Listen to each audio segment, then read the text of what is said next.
Olá, eu sou o Dr. David Sena, especialista em cirurgia facial, e a aula de hoje vai ser sobre esse assunto aqui, sobre Fox Eyes cirúrgico, que nada mais é, no nosso mundo, Deep Plane Facelift, a elevação do terço médio superior da face.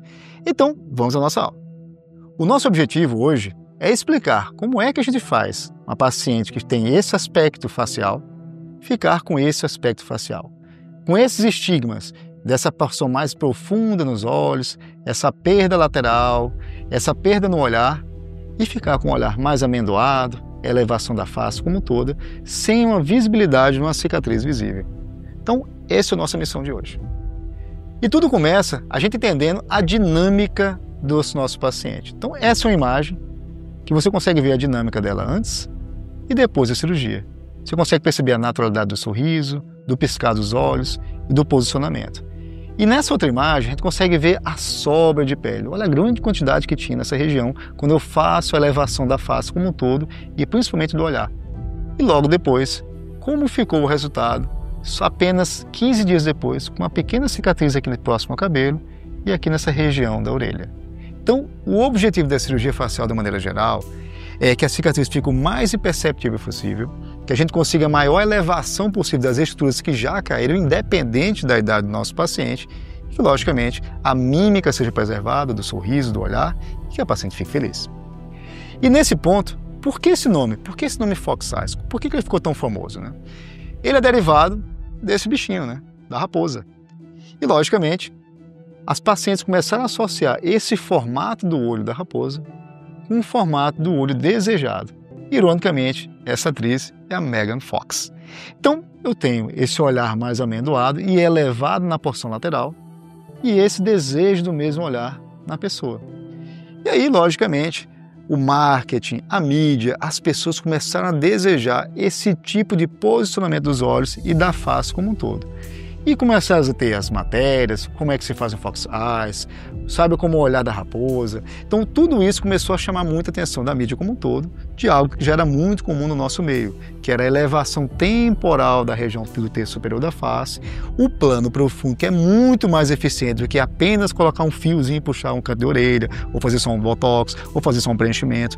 Esse objetivo é realmente fazer o reposicionamento das estruturas profundas do terço superior, da região orbicular, que é esse músculo dos olhos, de forma que você tenha um resultado que realmente perdure com o tempo. E sabendo disso, a gente tem que entender o processo de envelhecimento. Por que essa cirurgia é mais eficiente? Ela é mais eficiente porque no paciente jovem, essa porção aqui, que é um septo retentor do olho, ela está diretamente relacionada à musculatura, essa bolsa inferior e essa bolsa da face. E aqui eu tenho a gordura temporal. Então, quando eu vou envelhecendo, olha o que acontece. Acontece a queda das estruturas musculares, aumento desse peso e os ligamentos vão ficando também mais frouxos. Então, o meu papel nessa região dos olhos, na região óculo-palpebral, é fazer esse posicionamento. Eu vou pegar tudo isso aqui que já abriu, essa órbita que ficou maior porque eu perdi massa óssea, perdi massa gordurosa, peguei um afrouxamento da região muscular e também dos ligamentos e vou fazer um levantamento. Vou levantar de maneira muito específica essa parte da face. E fazendo esse processo, quando eu vou pensar na cirurgia clássica, que é um Deep Plane Facelift clássico, exatamente como está esse trabalho científico aqui, eu vou fazer uma linha direcionando desde o ângulo da mandíbula até a região dos olhos, do cantinho do olho, e vou fazer ancoramentos do ponto 1 inicialmente, ponto 2, ponto 3, ponto 4, ponto 5 e depois eu faço o ajuste cervical. Porque quando eu faço esse tipo de movimentação, eu levanto todo o meio da face, levanto a porção superior da face e levanto a porção inferior da face. Essa é a cirurgia clássica que a gente faz nos pacientes, quando a gente quer fazer o rejuvenescimento facial, porque eu posiciono as estruturas profundas da face, as musculaturas. Mas, e quando eu quero fazer apenas o Fox Eyes, o Deep Plane Facelift voltado na região temporal e orbicular? Aí, naturalmente, eu não preciso fazer todo esse sequenciamento. O paciente normalmente é mais jovem ou só precisa dessa perda superior. E aí, o meu ponto 1 não é mais a região no meio. O meu ponto 1 é aqui em cima, bem na borda do músculo orbicular. Então eu faço esse posicionamento nessa região temporal. Você percebe que a cicatriz ela sobe mais também. Faço o posicionamento 2 e o posicionamento 3. Então levanto toda essa estrutura. Depois eu só compenso o 4 e o 5. E é exatamente por esse motivo que quando a gente faz essa elevação temporoorbicular, a gente também faz essa elevação 4 e 5 e o canto da boca também melhora e essa perda inferior também melhora, apesar de não ser o nosso objetivo principal. E também é exatamente por isso que a cicatriz ela fica um pouco mais alta, ou se eu fizer por endoscopia, quando o paciente não tem tanta sobra de pele, eu consigo entrar pela região temporal e elevo essas estruturas. E se houver alguma sobra, eu tiro esse excesso de pele aqui nessa região, apenas utilizando essa zona verde. E evoluindo no processo como um todo, digamos que eu vou fazer por endoscopia, por uma câmera, né? Só nessa região aqui, porque o paciente não tem tanta sobra de pele. Na prática, ele tem só queda das estruturas e eu consigo acomodar bem essa pele. Todos os pontos vão para um único lugar. Agora, perceberam que tem um nervo importante passando por aqui, ó, esse amarelo? Perceberam que esse aqui também está saindo, que aqui é a região da parótida, que é uma glândula? Então, não é uma cirurgia tão simples assim, simplesmente botar um fio, simplesmente botar uma câmera, você tem que entender a região anatômica profunda, como nesse trabalho científico. E aí, como é que a gente entende isso? A entrada de abertura nessa região, eu vou abordar essa zona vermelha, que é uma zona perigosa. Então, quando eu abordo essa zona vermelha, eu tenho que entender que a mesma linha clássica, a gente vai respeitar ela. E eu vou trabalhar essas zonas de fixação elevando a face do meu paciente.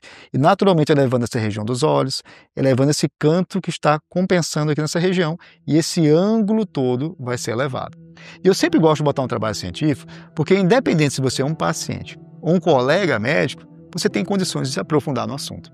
Então, sabendo disso, quando eu entrar com essa tunelização aqui, eu vou trabalhar abaixo da musculatura, por isso que o termo é Dual Plane Mid-Face, ou plano profundo duplo, que eu entro nesse túnelzinho e elevo essa musculatura para fazer uma fixação mais alta. Eu vou fixar isso aqui, nessa região. Então eu tenho um ponto de entrada e tenho um ponto de acomodação. Está vendo o que é gordura? Então não é retirando gordura do meu paciente, às vezes até colocando, até dando mais sustentação. Mas sim, eu vou sempre trabalhar pensando na zona profunda, nos ligamentos, porque o envelhecimento, como você viu, acontece em todas as camadas, não na camada única, e nunca só na pele. Então, sabendo disso, quais são os candidatos ideais para um tratamento cervical profundo, para um tratamento facial profundo, para um tratamento nessa região profunda? Como vai funcionar isso na vida real? Eu sempre vou analisar o paciente na vigência anatômica. Então, o paciente ideal, seja para pescoço, seja para face, seja para porção superior, nesse caso vai falar da porção superior, vai ser analisando qual o grau de queda da região orbicular, do canto da sobrancelha e dessa região onde eu vou trabalhar daqui para cima. Então, se esse grau de queda ele é passivo de melhora nesse movimento que vocês viram no vídeo anterior, quando eu faço a movimentação do meu paciente em vídeo e eu percebo que toda a estrutura levanta e não sobra pele ou sobra muito pouco, via endoscópica. Agora, quando eu faço aquela movimentação, como vocês viram no caso dela, e sobrou muita pele nessa região lateral, naturalmente eu vou tanto trabalhar o plano profundo como vou retirar a pele também, senão ela ficaria toda enrugada. Então, independente da idade, se é um paciente mais jovem, um paciente mais velho, esse estudo tem que ser feito. E, logicamente, se os posicionamentos das estruturas profundas vão perdurar. Sabendo disso, a lógica vai ser esse ponto, que é esse ponto logo abaixo dos olhos, que é exatamente aqui, você consegue ver o ligamento aqui, ó, esse ligamento retentor, tá, do tear trough. Então, no finalzinho dele, eu trabalho a porção muscular. Então, esse é o primeiro ponto que eu vou trabalhar, elevando nesse sentido. Depois, eu acomodo o ponto 2 e o ponto 3, já que esse aqui ficou ondulado, ponto 2, ponto 3, faço essa movimentação. E, finalmente, o 4 e o 5, que quando eu levantar tudo isso, essa região aqui pode sobrar ou pode ficar frouxa. Aí, quando eu faço essa movimentação, o que é que acontece? Essa região também vai ficar mais suave. Por isso que eu me baseio na estrutura óssea do meu paciente. Então, isso aqui é a porção óssea do que a gente chama de zigoma, o osso zigomático.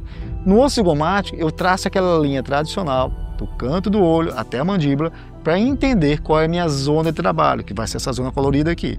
Nessa zona de trabalho, meu papel é elevar a face fazendo essa curva, contornando a musculatura do meu paciente e a parte óssea. E dessa maneira, fazendo o meu trabalho no paciente real, ponto 1, ponto 2, ponto 3, o 4 e o 5 bem próximo aqui, ó, bem próximo da porção óssea, eu vou contornando a porção óssea e eu vou conseguir um resultado como esse. Um resultado onde essa região de sombra, ela some sem eu ter trocado na pálpebra dela. Essa sobra do canto da sobrancelha, eu mantenho ela mais ajustada, com naturalidade. Essa região desse contorno com queda até a próxima região do pescoço, você percebe que praticamente ele sumiu sem mexer no sorriso do nosso paciente. Percebe que o sorriso foi preservado, essa covinha foi preservada, com todo o cuidado, que eu faço toda essa acomodação da face. Então, o cuidado, ele vai começar sempre com a anatomia, depois com as condições anatômicas, depois com os objetivos do meu paciente e depois com as características que eu posso modificar com segurança. Porque nessa zona passam regiões muito nobres, os nervos faciais, essa região frontal, que pode paralisar essa região ou até lentificar, os nervos que vão para os olhos, então nem de longe é uma cirurgia simples, é uma cirurgia para um especialista.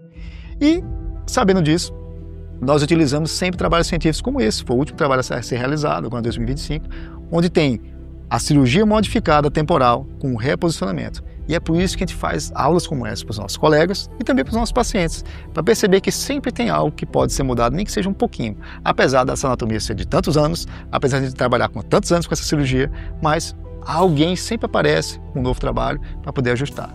Então, qual é a grande conclusão? O lift profundo reposiciona de dentro para fora, com durabilidade e cicatrizes bem posicionadas. Então, se tem que ter cicatriz, vai ter cicatriz, porque tem sobra de pele.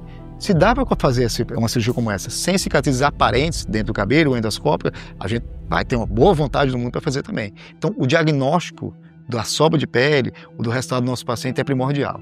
E o que parece simples aos olhos é muito mais complexo do que você pensa na execução. E é exatamente por isso que representa o verdadeiro próximo nível, next level, da cirurgia facial.